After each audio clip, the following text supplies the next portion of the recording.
गर्ग संहिता कहती है और कूर्म पुराण कहती है, तुम्हारे घर में अगर सत्यनारायण जी की कथा हो रही है, तुम्हारे घर में शंकर जी का अभिषेक हो रहा है, तुम्हारे घर में पार्थिव शिवलिंग का निर्माण हो रहा है, तुम्हारे घर में अगर तुम कोई व्रत रख रही हो, तुम्हारे घर में कोई उपास कर रही हो, तुम्हारे घर में कोई उद्यापन हो रहा है, तुम्हारे घर में कोई अच्छा कार्य हो रहा है, तो ये करवाने वाला कोई दूसरा नहीं होता, इसको करवाने वाले तुम्हारे घर के पितृ होते हैं, जो ऊपर बैठकर तुम्हारे घर में अच्छा कार्य कर रहे हैं। पार्वती जी को अगर शिव जी के शिवलिंग की पूजन की महत्वता कोई बता रहा है, तो पार्वती जी को पूजन की महत्वता उनके नाना नानी ने बताई, पितरों ने बताया। इसीलिए तो शंकर जी को जल चढ़ाने वाले को पितृदोष नहीं लगता।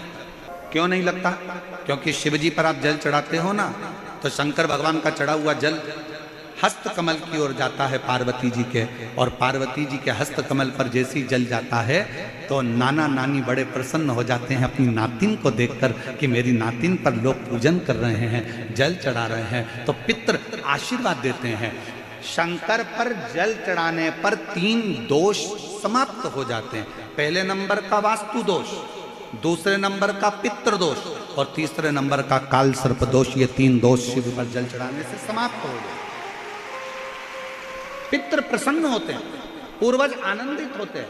हमारे घर की बेटी आज शिव की आराधना कर रही है, हमारे घर की बेटियां हमारे शंकर की आराधना कर रहे हैं, शंकर की स्तुति कर रहे हैं, शिव आराधना में डूबे हुए हैं। कितना भी पितृदोष हो, कितना भी,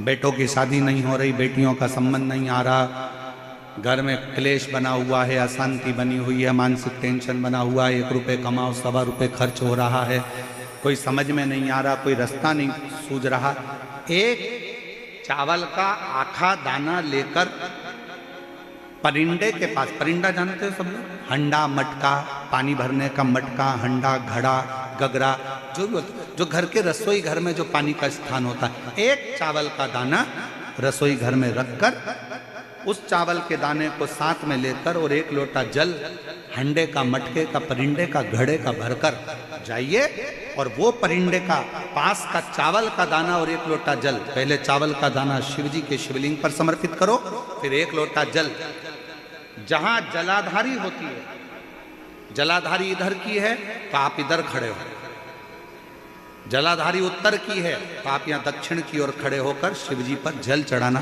प्रारंभ करें। यहां जल बह रहा है शिवलिंग का, तो आप इधर खड़े होकर जब जल चढ़ाओगे, चावल का दाना रखकर, कैसा भी पितृदोष हो वो सारा पितृदोष समाप्त होता ही है और घर में शुभ कार्य होता है। पितरों की शांति का मूल क्रम है शंकर की स्तुति। कोई ना कह दिया वास्तु के हिसाब से तुम्हारी बाथरूम गलत बनी है, तुम्हारा दरवाजा बना है गलत, तुम्हारा रसोई घर गलत बना हुआ है, सीढ़ियां गलत बनी है, ये गलत बना है, वो गलत बना है, सारा तोड़ तोड़ा के तुमने बार बार बनाया, सीढ़ी इधर लगा दी उसके कहने पर, तुमने बाथरूम उधर बना ली उसके कहने पर, उसके बाद भी घर में शांति नहीं है, पूरा वास्तु के हिसाब से मकान बनाया, पूरे वास्तु के हिसाब से घर बनाया, उसके बाद भी अगर शांति नहीं है तो कुछ मत करो, 1 लोटा जल शिव जी को चढ़ाओ और शंकर जी को 1 लोटा जल चढ़ाकर वही जल अशोक सुंदरी पे चढ़ाओ, गणेश कार्तिके पर चढ़ाओ और वही जल उठाकर थोड़ा सा लेकर आओ, घर के 4 कोने में उस जल को छींटना प्रारंभ करो, वास्तु दोष अपने आप समाप्त हो जाएगा। आपको बाथरूम बदलने की जरूरत नहीं, घर बदलने की जरूरत नहीं, व्यापार बदलने की जरूरत नहीं, अपने आप धीरे धीरे धीरे धीरे बदलता चले। पर विश्वास, मानो तो गंगा मां और ना मानो तो बहता पानी। आप मानोगे तो गंगा जी है, ना मानो तो बहता पानी, आपके ऊपर निर्भर करता।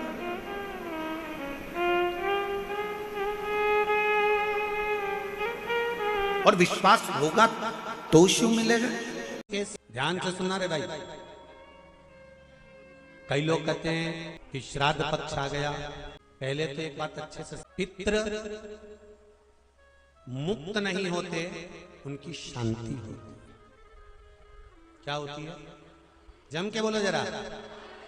उनकी शांति होती है। जब आप किसी तीर्थ में स्नान कर रहे हो, जब आप किसी तीर्थ में हो, स्नान कर रहे हो, पुण्य कर रहे हो, सत्कर्म कर रहे हो, भजन कर रहे हो, कीर्तन कर रहे हो, मंत्र जाप कर रहे हो, तो उसका एक अंश एक भाग हमारे पूर्वजों के खाते में, हमारे पितरों के खाते में जाता, उनके खाते में पहुंचता।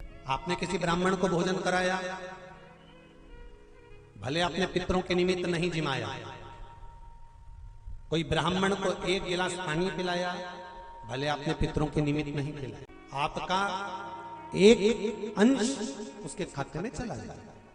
उससे क्या होगा और समझ लो, गया जी में पिंडदान कर देने से क्या पितृ मुक्त हो जाते हैं?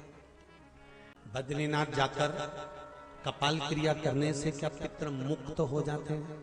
गया जी जाना तो वहां के पंडा जी से पूछना, हम यहाँ पिंडदान कर देंगे तो क्या वो मुक्त हो गए? पंडा जी कहेंगे आप अपने पूर्वजों को गया का पिंड देकर, उनका पिंडदान कर कर आप उनको भगवान विष्णु के चरणारविंद में छोड़ गए।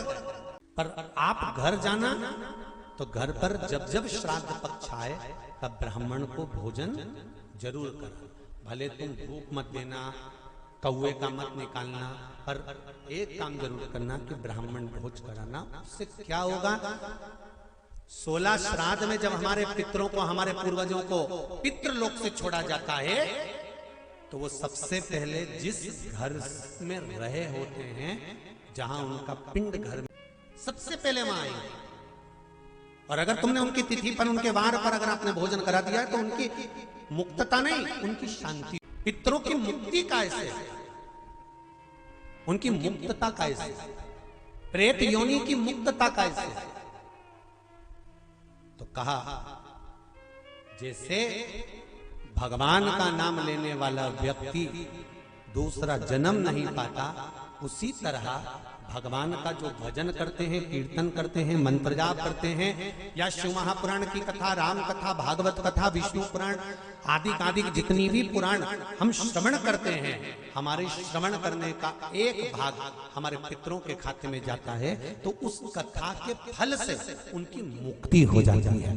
उनकी कथा के फल से मुक्तता, प्रेत योनि से मुक्त हो गया धुंधकारी, बिंदुक प्रेत योनि से मुक्त हो गया। काय से हुआ? शंकर का स्मरण, शिव महापुराण की कथा का रसतत्व ग्रहण, राम कथा, भागवत कथा का मात्र स्मरण, उससे मुक्त।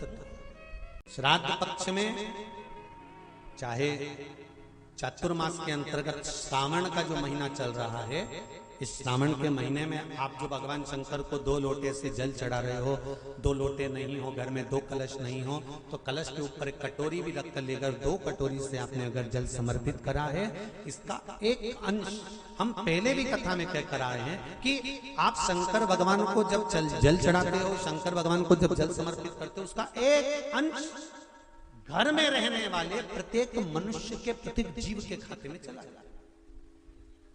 ना कराएं, आपने धूप छोड़ी ना छोड़ी वो पता नहीं, गाय को रोटी दी ना दी, स्वान को भोजन दिया ना दिया, कौवे को भोजन दिया ना दिया, चलेगा।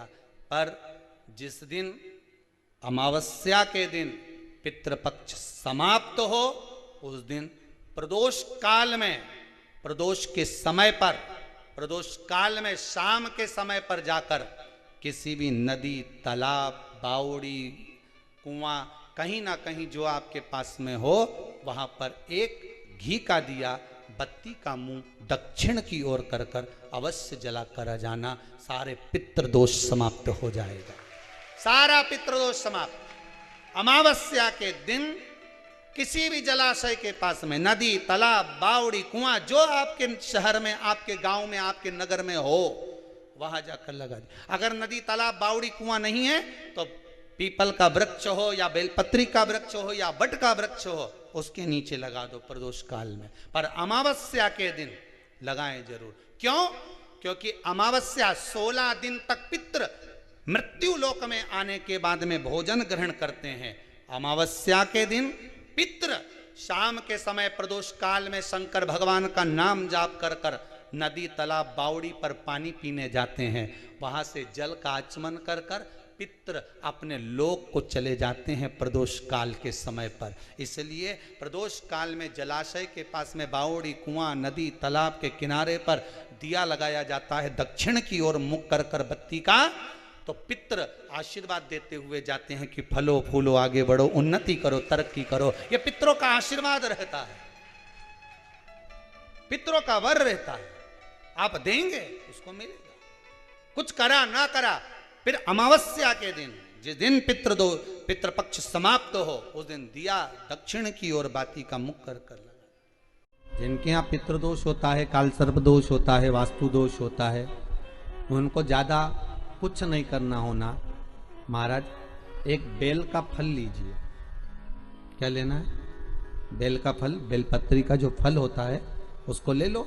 उसके अंदर का जो गुर्दा होता है, अंदर का जो भाग होता है, उसको निकाल लीजिए और उस बेल के फल में आटा सेक कर उसमें शक्कर मिलाकर उसको उसके अंदर भर लीजिए। अमावस्या के दिन सुबह 10 बजे से पहले उस बेल फल में, जिसमें तुमने पंजेरी भरी है, आटा सेक कर भरा है शक्कर के साथ में, उसको अपने घर में घुमाने के बाद में जिसको काल सर्प दोष बताया है, पितृदोष बताया है या वास्तु दोष का स्मरण बताया है, घर में सब दूर घुमाकर अपने परिवार का हाथ का स्पर्श कराकर पीपल के पेड़ के नीचे तक खड्डा खोदकर उस बेलपत्र के उस फल को दाब दीजिए। उस फल को